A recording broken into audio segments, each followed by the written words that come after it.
The Marine Toys for Tots foster care program is bringing hope to children who need it most. Every 2 minutes, a child enters foster care, often with only a small bag of belongings. More than 400,000 children face trauma and uncertainty, many before age 8. This May, during Foster Care Awareness Month, Toys for Tots is creating Room for Joy. In 2025, nearly 375,000 children received comfort through toys, books, and essentials, reminding them they are not alone. Donate now and change a child's life. What the heck is going on? With us today is Jesse Arm from the Manhattan Institute, and he's the chief of staff. Well, Jesse, I mean, so many things are happening. So many people are worried about so many things. Give us an update. Where do you think we are? Thanks, John. It's always good to be with you on a Sunday morning. I'm struck this week by all of these big blue city mayors who seem to be very excited about chasing out the doers, the job creators, the builders in the cities that are sort of the stars of America. We've got, obviously, in our backyard, Zohran Mamdani, who's instituting a tax regime that is going to make it a lot less enticing for businesses to create and grow here. But also out in Seattle on the West Coast, we have the socialist mayor there who just responded to an exodus of wealth in her state by laughing and saying bye, genuinely seeming excited about seeing this migration southward or just outward toward red states of the people who drive growth in blue America, and I'm concerned about it. Well, you know, I said that the other day, Jesse. I said that the fact is, if we chase out the middle class out of New York and New York State, and we chase out businesses out of New York City, New York State, especially New York City, where right now J.P. Morgan, who just built a $4 billion building, has less employees in New York than they do in Texas. So if we chase them out, the people who are going to suffer at the end are the employees of New York City, New York State, because once S&P and Moody's put you on the crap list, guess what? You're not going to have money to pay your payroll. Yeah, it's sort of an old joke, right? The non-common sense folks, what they really want is equality, but even if it means we're all equally poor. And maybe that wasn't such an old joke. It seems sort of dark to talk about, but it really is important that people recognize that taxing the rich and the rich need to leave are contradictions in terms. They are statements with important implications about each other. And it feels increasingly like these folks who are pushing this line, the sort of socialist class, it's a drive that's being more geared toward hatred for the rich than concern for the poor.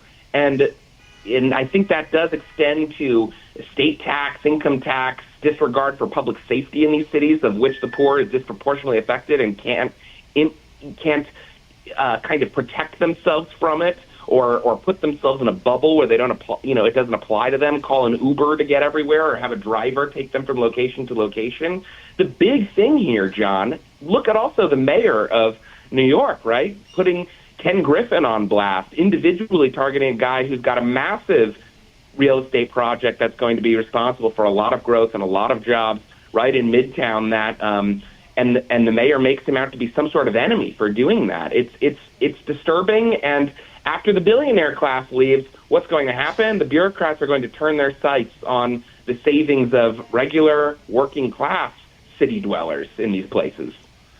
Absolutely. So what do we do?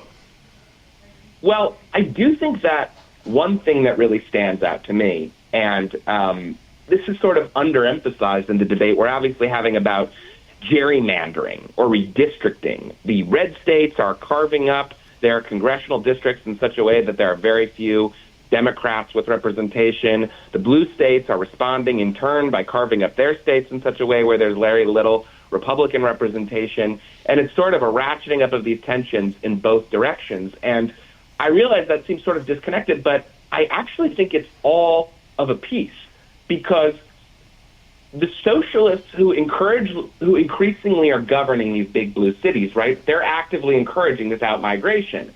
And as you have the more prosperous Americans beginning to resettle in red America, they're bringing these jobs, they're bringing investment, they're bringing opportunity, and they're fueling growth in places that welcome it and incentivizing others to come along and follow. So the big blue states are going to have a problem. It's just a matter of time. And the problem is, I just did an op-ed piece that if you don't have smart enough politicians in the blue states, then they're going to blow up.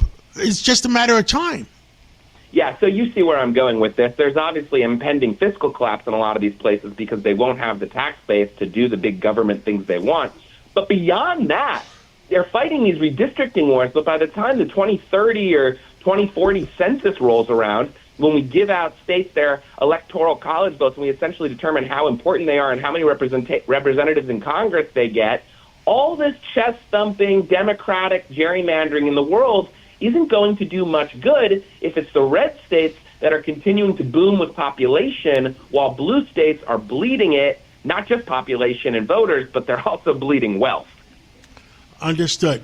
Well, Jesse Arm, Manhattan Institute, you guys are the think tank. You're well respected, and the politicians should listen to you.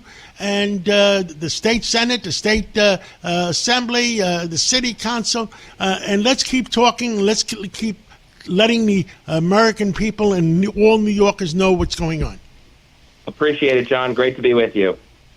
Sacco and Felice, New York and New Jersey's premier attorneys at law. Their team brings decades of experience across a wide range of practice areas. Whatever life brings, they're your legal team. From everyday matters to complex cases, they've got you covered with the experience you need and the results you want. Because when life gets complicated, they make it simple. SaccoFelice.com. SACCOFILLAS.com. 2 C's, 2 L's.